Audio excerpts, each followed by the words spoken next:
Welcome back to Speak Up Queen, the podcast where we empower, uplift, and celebrate women who have reclaimed their voices to inspire others. In today's episode, we're honored to welcome the inspiring Ferris to the show. As a divorced woman turned advocate, Kathy is on a mission to educate and empower women to take control of their financial futures. She's passionate about helping women become financially literate and create post-nuptial agreements while still married, ensuring they protect themselves and their worth. In this conversation, Kathy shares how finding her voice has transformed her life and purpose, what thriving means to her, and the values she's embraced on her journey. Practical advice for women who feel voiceless or unseen in their relationships or life. The type of support that was essential to her healing and growth. While sharing our journeys and supporting one another is so important. What what's being a speak up queen means to her. Kathy's story is a powerful reminder that women are worthy of financial security, independence, and the confidence to speak up for themselves. Her insights will inspire and empower you to take control of your life and thrive. Without further ado, let's welcome Kathy Ferris to Speak Up Queen. Oh, hey, thank you so much for having me, Marika. I'm so excited to be on your show here. And I apologize for my little raspy voice, but I feel better than I sound. Well, do you want to start by how finding your voice has transformed your life and your purpose? Yes. So, getting into my story, I was a stay-at-home mom I have four children, so good, 17 years or so, probably around year 14, I was an elementary school teacher and then but I was home and so then I decided, okay, let me go back into the workforce. So I was dabbling a little bit part-time teaching fitness classes because they paid more than substitute teachers. So that's how I went, oh, that's not going to work. Let me go into the fitness avenue. So it was just, a little bit here and there to get out. And then when my son got into school full time, my youngest, then I would start looking for a full time job. But during that time, I went through a divorce and being very naive and just not knowing, I used to kind of beat myself up for it, but it's just you don't know, right, until you're in that situation. And all of our stuff was kind of combined. I did a lot of the finances. We had joint credit cards. So there was really nothing of my own financially to help me. No prenup and no postnuptial agreement. So entering into the world of divorce, which unfortunately I think probably 0.02% is very amicable, and both parties at some point when emotions are have evened out, both people feel like they can co-parent and work well together. And that wasn't my story. It was very toxic for a long time. We're also going through it during COVID, so that even dragged it out even longer. And the financial part, you're cut off at that point, still living in the same house. It was COVID. We went from making lots and lots of money, which we still had money coming in, but money wasn't coming in. I didn't have any proof of what was actually coming in at that point in time. So things weren't being paid. Maybe my car wasn't being paid. So I've gotten letters about that. You just you have nowhere to turn, nowhere to turn. And in the court system, obviously hiring an attorney is a lot of money.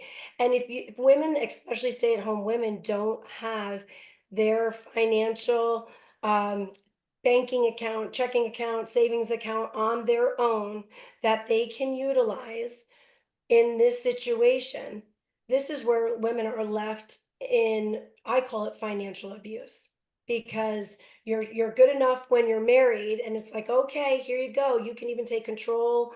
You're writing the checks, you're doing what you have to live, and then all of a sudden it's just being pulled from you completely and left with zero. I mean, $0. It's truly like you go from being homeless, and you hear these stories over and over again.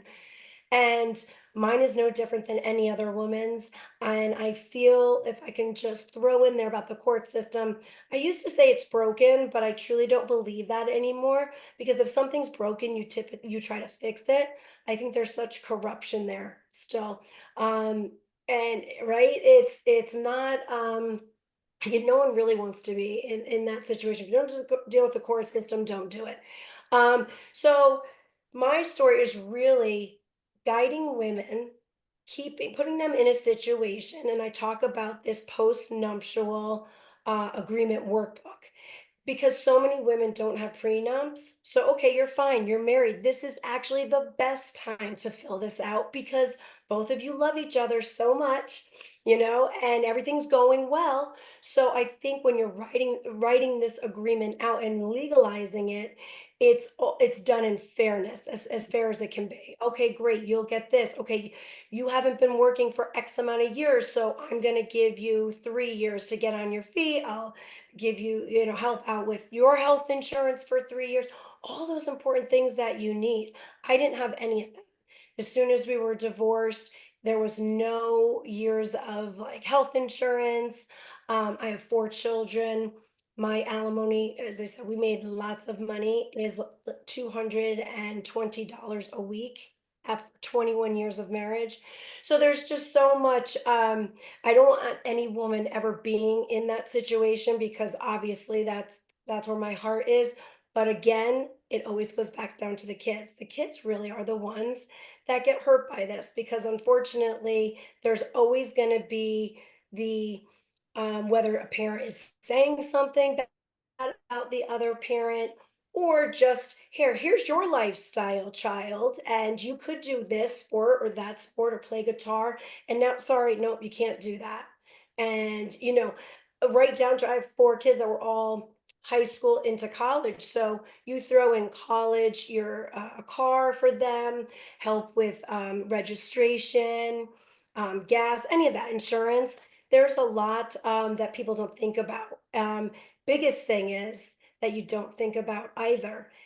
So many women, you hear it all the time. Oh, he hasn't paid me for alimony, or he hasn't paid me for child support, or maybe that's also changed, right? By your agreement. Maybe, you get more, you get less at a certain point in time.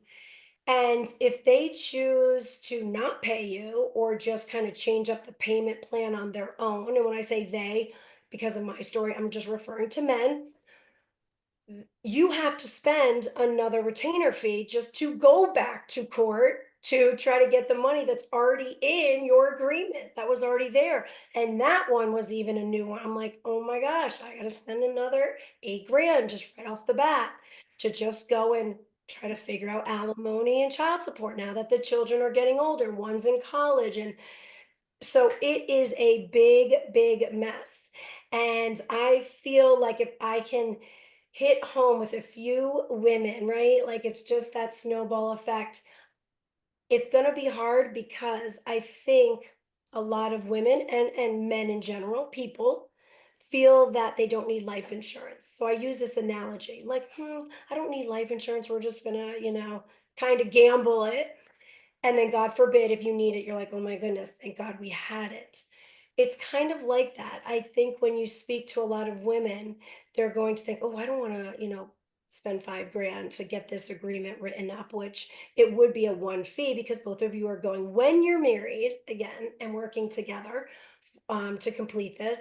They won't I don't know if they'll see the importance of this right off the bat. But boy, is it really important for your future because, as I said, there's so many things that you don't think of on a day to day expenses that come up. And if you're out in the workforce, you gave up your identity, you gave up your career, and you try to go back into the workforce, and you're kind of like obsolete. Your schooling or your training from years ago, and so now you're trying to find a job or find a new career, maybe go to school or take some classes, raise kids, work a full-time job, take care of that, it's very daunting. It's very daunting. So I want women, as I said, to really be able to protect themselves and see the importance while they're in a marriage to have all of these things lined up in case if you go down that, you know, road of divorce. So that way everything's already spelt out and you're in just such a better situation. You know exactly what your means are and where you're going to live and who's going to take care of the kids. And if you have animals, who's going to take the animal? Who's going to pay for the animal? Um, so yes, I am on a complete mission for that is where my heart is. But also in regards to that, what saved me is a little bit of just manifesting during this time. And I don't know if we'll get into that in a little bit, but um, I'm really big on women putting them all positive energy and learning to truly be so happy in the moment because living life is simple. And if you take away our crazy world with all the things we have, I'm living the happiest I've ever been. And it's, getting up and yes, working out, moving my body. I'm so thankful I can move my legs and my arms and, we have sense of smell and touch and feel. And, creating a small network of really good people that push me to be the best and support me. Whereas today we live in the world of, oh, I have 500,000 friends on, Instagram. It's putting these younger girls especially in such just a position of always feeling so insecure and feeling like they're not worthy. So that is like the second half of it. And no one plans to get divorced. No one plans to get divorced. You don't get the you don't plan to get divorced, but it sometimes we need those things. We need those things in place for if something happens. Um, Absolutely. And to hit on what you just said, I also say for the women out there that are listening to this, if you're one to say, my husband would never do that. Like, yes, he might be angry if we got a divorce, but he would never do X, Y, or Z. You are the one that needs this the most because usually it's those men that end up not being fair and fighting you tooth and nail. to the next one. What does thriving mean to you? And what values did you embrace on your journey? Thriving. I kind of started hitting on it right before, but thriving is right where I am now. Feel living in, I would say the first and foremost is peace. I think when you're feeling, when you're in like a traumatic place or something traumatic has happened, you just want to feel peace. You just want to be able to put your shoulders down and breathe. So, living in peace and confidence and feeling like you're living your purpose, which is what I feel right now. It is amazing. I enjoy doing this every day. It's not work. I'm sure you feel the same. Right? It's like, no, this isn't work. I love this. Like, what are we going to talk about today? But growing and evolving I am growing and evolving every day. And I try to take that word perfect out because really what is perfect? There is no perfect. So I want to learn something every day. I'm a heavy podcast listener, self-help book reader. I try to stay away from the TV. Every now and then I get hooked in, or I just need a day where I am zoning out. But I feel like there's so much wasted time on that. And, I still have my son at home. I have my other three children that are away at school. But, talking to them, making time for them, working out. I'm Christian. I read a Bible. I do my podcast, my self help, helping women, coaching women. There's not that much time in a day when you're doing all of those things for sure. But I definitely prioritize my well-being. I know it's been said before too, like basically if the airplane's going down, right, you got to put the oxygen mask on first to help yourself before you can help someone else. It is definitely that prioritizing, starting the day fresh, working out, trying to eat right. Yeah, I mess up here and there, but for the most part, um, I kind of have a daily regimen that keeps me on the right path. And I know when sometimes I woke up this morning at 3:30 for my first episode or for 4 o'clock. And some women will ask, but Marika, why do you start so early? Why do you do that? But if you have a dream or you are on a mission to change your own life, time, you can't waste time. There's always, don't tell me you don't have enough time. If you go and you write 24 hours a day and you get your 8 hours of sleep in, there is still 16, is it 16? 16 hours where you can, okay, take 9 hours away for working full time. Then there's another, I have Mm-hmm. 7 hours left. What do you do Yes. with that? It is like, just try. For me, I had to, when I walk, listen to a podcast. When I drive far, listen to an audiobook. Start making time for these things to improve yourself. Because it's so easy to say, I don't have time for it. I don't have time for it. But you can, it's me too, can watch a whole week, a whole series over a weekend. But I don't have Ye time. But I don't have yes. time. And I'll even one up you, and I just did it this weekend with, friends that we went away with.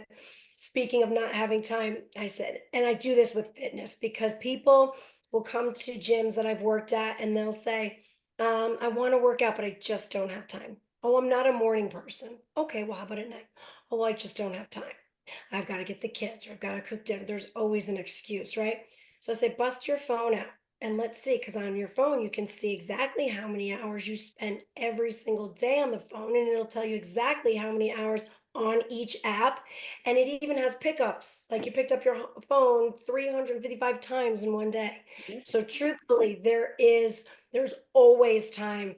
And if that's something that I learned from all the people, books that I've read, people that podcasts that I listen to that are very well known, and people would say they've done, you know, done very well financially in their lifetime. They're very regimented people. They are all, oh, gotta, drink my water. I gotta get up. They work out. I mean, again, I use fitness as an analogy a lot, but it is true. If somebody is very motivated and determined, the most people are the people that in fitness that are going for competitions because you have to be very dedicated. You have to want to create your body to look a certain way and be at its best. And when people say that they can't, I think that they just aren't ready to make those changes. It's not in like alignment with their story yet. They're still using the excuses because when you're ready, you're like, come on, let's crank it out. We got a lot to do. It's definitely, and it's small habits. Like I have, and it's so, um, not strange, but I can't remember the English word now. My Afrikaans brain. It is so.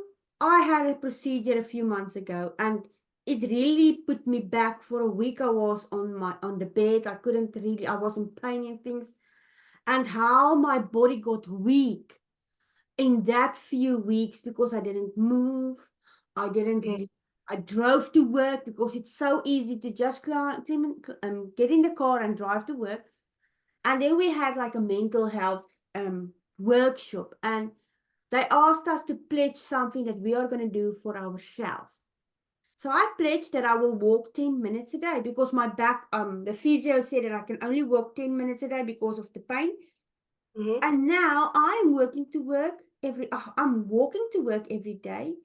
It is taking me 15 minutes, but it's 15 minutes that is my time, and I actually started to drive my bicycle to get my body moving again. But sometimes it's so easy for us to lay on the couch, not Mm. want to do something, and we are our bodies is getting weak. That's what I want to say. Our bodies is getting weaker. The pain doesn't. The back pain is just actually getting worse because Hmm. and you feel icky. I really I didn't feel healthy, but when I Hmm. started to move, it's just a simple thing. You don't need to go, nothing against gym, but for women who's just starting, just go for a walk. I always try to stop as far as I can so that I can get my steps in. But that 6 weeks, I only did 900 steps because I didn't move and my body was so weak. And now I have to start relearning how to move my body, relearning. So before you are like me and getting in that back pain, just start moving. Make surround them. yourself, surround yourself with people that is gonna say, you know what, Marika, let's go for a walk together. If you are, instead of, I don't know, instead of just watching Netflix, make time. Say, okay, if you want to watch an episode of Grey's Anatomy, that's 45 minutes on Disney, make 15 minutes of that, go for a walk, and then celebrate it and watch your 45-minute Grace. Yes. Yes, and that and 100% I agree with you. And I love that you said, nothing against gyms. And I'm like my parents, 85, and my dad's gonna be 88 next month. They've never belonged to a gym, ever. And my father is out there still chopping wood, and my mother will still walk to get the mail, and she still reads the newspaper, and does great things like puzzles, trying to keep her mind active at her age. But it really is that it's just move. You don't have to belong to a gym. Here, especially in America, we have to drive everywhere. I'm in New England, so that it's these small country, towns. Nothing is close. It's not like you can walk to everything.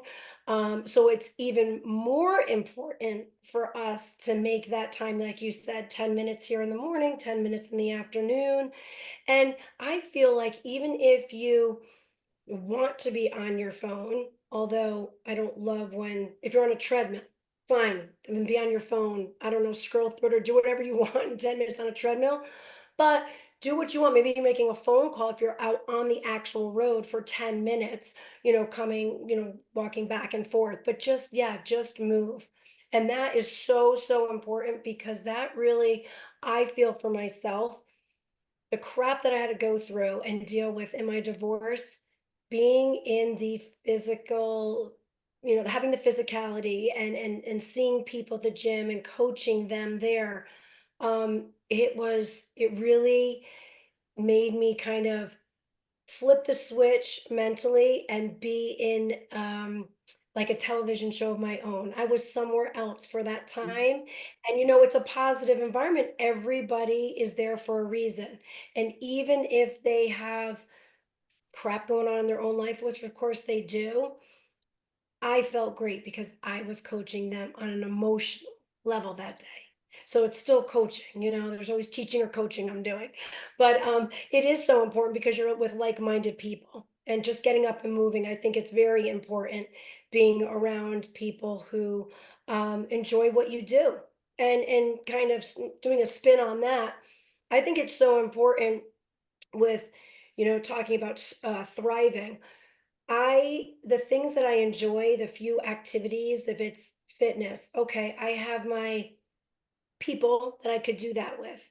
If I go to church to worship, Mm. I've got my friends for that. If I talk about manifesting and just self-help, got my people to do that. And I think it's so important when I say people, it's very few, but it's good that you break them up because your best friend, if there's people out there, maybe they're struggling and they're holding like, oh, I wish I could work out, but I need someone to go with me, but it can't be your best friend because she doesn't like to work out. So, so you need to find someone else, and you can't be relying on another person to kind of fill all of those buckets for you. Yes, you need to show up for yourself. That's something that I had to learn for the last 5 years. Is I needed to show up for me. I needed Yeah. to take responsibility for me. If all the choices and everything that have happened till this day, it was choices that I had to make. I could have said yes. I could have said no. Um, I think when we are just starting this healing journey and starting to move forward, we need to say, I take full responsibility for everything. I forgive everyone that have hurt me. I'm gonna, and I love the way that you said you break up your people, because we are attracting the right people with the energy we give out. With it's just like it's the law of attraction. You attract what you really attract these things towards you. And you have a choice. You have this choice in your life to own your life. You can own your life. I totally agree with you, and you just said it. You completely said it. It is the law of attraction, and I think I love what you said before, and I'll hit on that where you said you have to learn or not learn, you have to forgive people that have hurt you and let it go. You don't have to forget it, right? Because you're also learning from it. You don't have to put yourself in the same situation, but you have to let it go in order to move forward because that sadness, that anger, that frustration, resentment, it is creating that blockage of, giving and receiving of positive energy and attracting the people that you want in your life. 100%. And the quicker you could do that and kind of push them aside, you're now cruising along. And that was really important that you said that, mentioned that. What practical advice would you give for women who feels voiceless or unseen in their relationships or life? Um, to first say that your voice does matter, even if you're feeling voiceless and unseen. And I remember being there feeling that way, feeling so alone. Let's hit on that too. Like, I don't know why we feel so alone when how many, divorces are on a rise, unfortunately, but so many women are out there struggling the same way that I had. Um, but again, finding a safe space that you feel that you can express how your feelings. And I say this because I don't think I think it would be with modern technology and Facebook and the apps, things like that. If you do have a place of worship, I'm sure there's different type of groups. I'd almost say go there. You can tell your, of course, you can tell your family, but going again where someone doesn't know you, and it would be like me meeting you for the first time and saying, "This is how I'm feeling. This is what I'm in." I feel like there can be such a authentic relationship formed that way, and you don't know anything about me, about my ex, so you're gonna say, "Well, Kathy, have you done this? Have you done that? Okay, well, what's he like?" And you're really not going to be biased in one way or the other. So I think that's really important. I think journaling, that's again huge, huge in the world, right? And it's so simple. Like all this stuff is so simple, but really it's so important. Journaling just your feelings. And if you feel that you got caught up in the moment today and really you could chalk it off to, hey, this was an awful day. Why? Were you able to really know what triggered you to feel this way? And, bullet pointing it out. And that way you have something to go back to. When you're having that feeling again, you can kind of go back and say, okay, wait, is there a pattern here? What's that common denominator? Why do I keep feeling this way? So I think that that's so important. And oh, one small thing. Now this is hard for people to do, especially when you're feeling unseen. But if you can just know that and speak up and say if it's something going out on a Friday night, let's say, and you feel like, I'm tired, I'm exhausted from the week, I just don't want to go. Just start there and say, you know what, thank you so much, but I don't want to go. I've just had a bad week. I'm good, but I just want to sit. And tonight's my night to zone out and watch Grey's Anatomy and not feel bad about it. And if those people make you feel bad, then maybe those people aren't your people.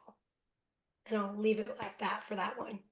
Definitely. And your environment plays such a huge role in your Mm, life. The friends you chose.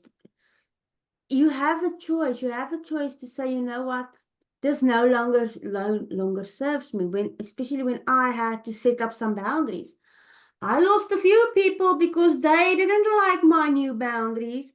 They didn't mm, like the way that I was standing up for myself, finding my voice, and the right people will stay and they will actually invest time in you because now I think sometimes some of our closest friends are like, she's got this potential, but they don't want to say, you know what, Marika, you have the courage, you are strong.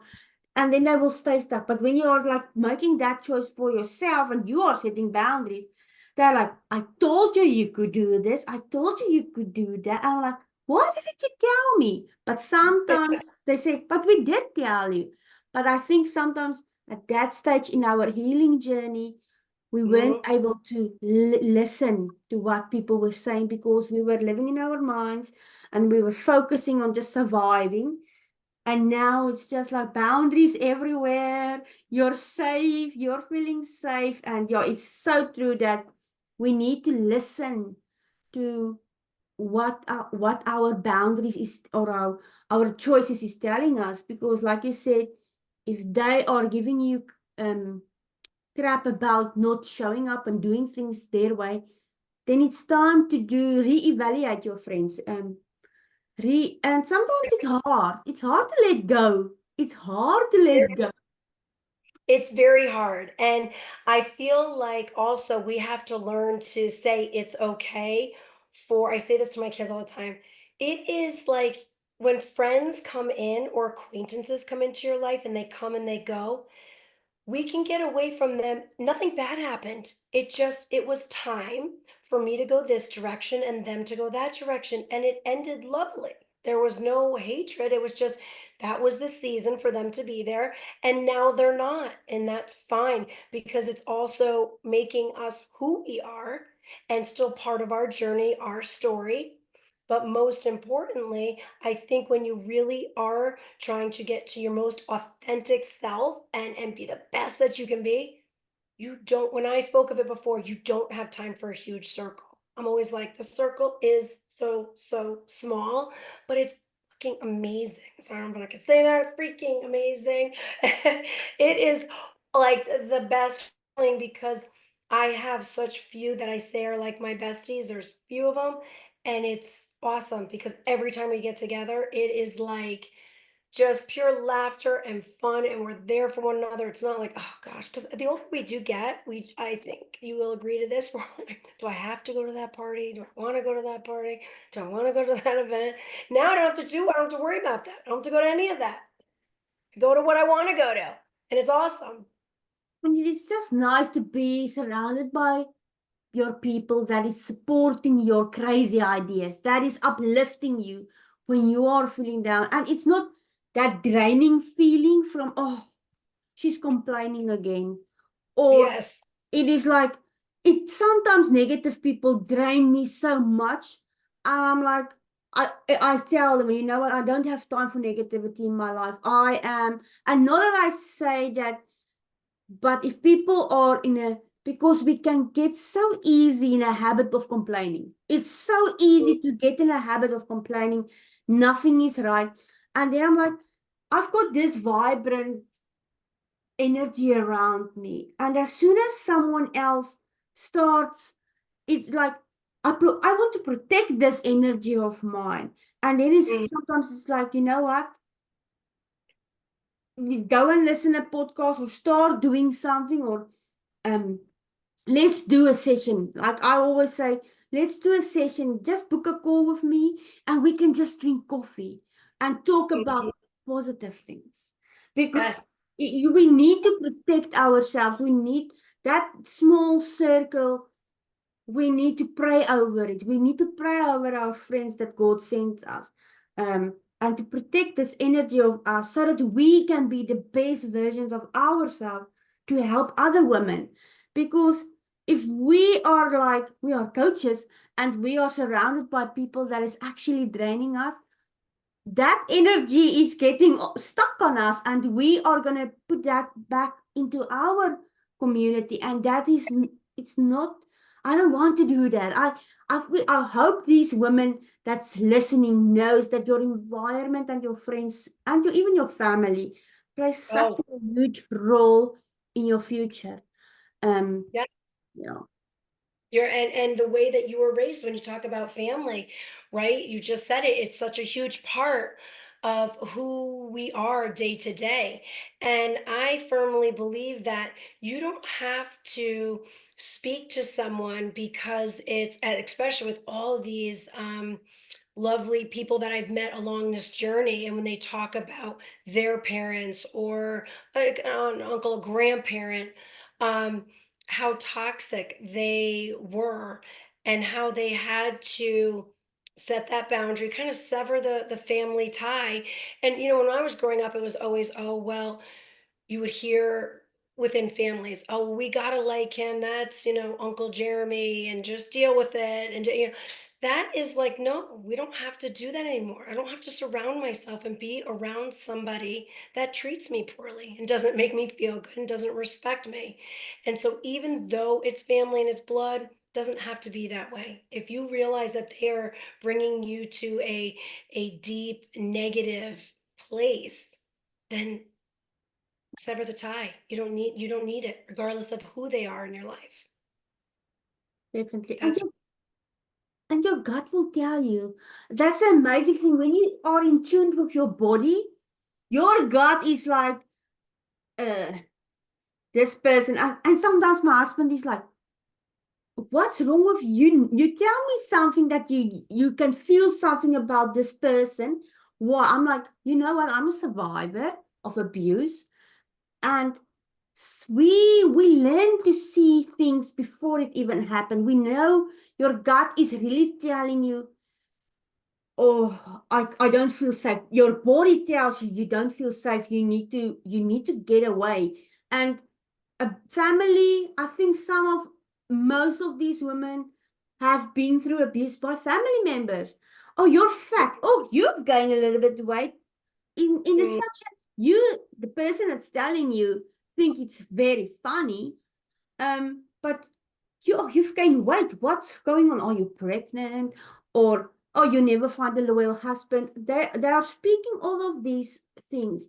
And when you are in surviving mode, you really you believe those opinions. You are seeking that validation. Or, okay, I'm gonna stay here. I'm not gonna walk out of the room when someone is not making me feel good, because I need to, because it's family, I need to be respectful, because we were all taught that we need to be respectful of older people. We need to shush, we need to stay in our lane. And now it's like, if I knew what, if I just knew what I knew a few, yes. I think it would be so much easier. But that is why we are here. That is why we are the women who's breaking generational curses to leave legacies for our children. Because if my son is really speaking out and he will tell me, Mom, I just need to tell you something. He's standing up for himself. He's telling me, I don't like the way you're talking to me now. Um, he's like, and he's not in a disrespectful way, because we need to teach our children, especially if we want to make a change in the lives, and we want to heal. The next one that we want to heal is our children. We want to give them the tools that, when sometimes I get overwhelmed and then I start to scream, and my son will tell me, Mom, just breathe, just breathe. Mhm, And I'm like, mhm, okay, because that is what I'm teaching him. So we need to just remember that sometimes we need to let family members go, forgive them and let them go peacefully. If they want to come back, hold the space for them to come back someday if they have healed their own trauma. But we need not to just protect us, but protect our children against people that is draining them. Like, for me, if you don't make time for my child in your life, I am not gonna make time or push him to know you. And it's like, mhm. we don't need to force anymore, but because it's family, you need to do this. I'm not gonna do that, because it's bloody trauma, and I don't want to leave my Yeah, child with yeah. trauma. And it's so important. I'm right there with you because I have two boys, two girls. So it's on both ends. I want my girls to be, because it's still a man's world. And I speak openly that to my boys. They know that. It's still, it's not equal. And what women, promoting them and being for women and empowerment, 100% I stand for that. But I also have to raise two respectful, loving young men that may get married one day. They'll have relationships, and to know how to treat a woman, and what to think of them before they think of themselves at times. I'm not saying, we just said you have to think of yourself first, but when I say of that, like actions are another huge, huge word for me. Um, and this goes for friendships, this goes if it's a business partner, it doesn't matter who. Your actions. What are you doing to show me, like you just said, you want to be here? Because I'll know right away if, we're been dating and, 10 years and you haven't done any, you haven't set up a date night, poured me a glass of wine, done anything for me. It's just we're two roommates. And obviously I see that. I will never be in a relationship like that again, nor would it be 10 years. But I had to teach, I think so many women, and I know again from speaking to them, y- you they stay because they're fearful of having the kids in a quote unquote broken home. They're afraid financially, and they're afraid of judgment from family or close friends. And I'm thinking, but who is it okay if I stay in my marriage that I didn't think was a relationship that people would say, yes, this, I want to be like them. They've got it all, with the good and the bad, they got it all. And I knew I was creating that for my kids. I was letting them believe that this was how a marriage should be. And that's immediately when that flip switched, and I was like, okay, I'm out, because I can't, I'm going to mess up four kids and think that this is okay. And that in a sense made it easier. I mean, it's never easy, right? But I wanted them to see what a healthy relationship could be. And before that even ever happened for myself, it was to be okay by yourself. I was okay by myself. And that's important. Definitely. And sometimes it's scary to be with yourself, especially if you start your healing journey. I think the Mhm. most daunting thing is being alone with your thoughts and being alone with all of these things. But we don't, I feel like we are all on our different journeys. Like when me and my son is arguing, and he's like, I'm like, I've never been a mom to an 11-year-old. I have never been one. You are the first one. You are only 11 now. You will never be 11 again. So we are in this journey together. You're on your journey as an 11-year-old. My husband is on his journey. We are all on our own different journeys. But for women that is still in that abusive relationship, your life and your voice, your life matters. You're living every day, but you're dying just once. But do you really want to waste time in staying stuck because of other people's opinion? Do you really want to say at the end of the day, when you're laying in your deathbed, oh, I should have done this. I should have done. I really hope that these women who's listening to this podcast learn each day something valuable from each one of you. That time is there is not so much time, even though we say that there is not so much time to live a positive, happy, fully complete life. And sometimes we need to give up. What would family think if we get divorced? What would family or friends think if I'm a single mom? Or if I start Hmm. my own business even? It's not them living your life. You are living your life. And you still, I'm coming back to, it's your responsibility to take control of your life. Hmm. Absolutely. I heard this from Mel Robbins. I don't know if you follow her. Love her. And she said, I won't verbatim, it's not verbatim, but why do you care what others think about you and what they might say and judge you and talk about you, when you look at them, they're living a life that you would never ever want to live. And when she had said that, if I seen it on like her, whether she said it or I saw it on a post, That's again a flip switch for me. I was like, "Oh my gosh, I don't care what anyone says." Like, because yeah, I from even the outside, your life looks like shit. So I don't want that.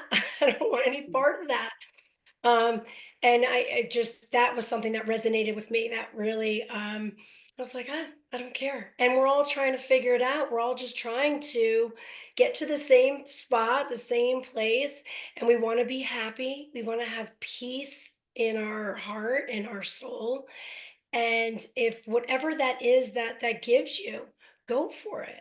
Go for it, whether that means living in a new state or taking on a new job. I mean, when people want to tell you what to do and you do listen to them, you're not the one going to work. I have to work at this job Mm, every day.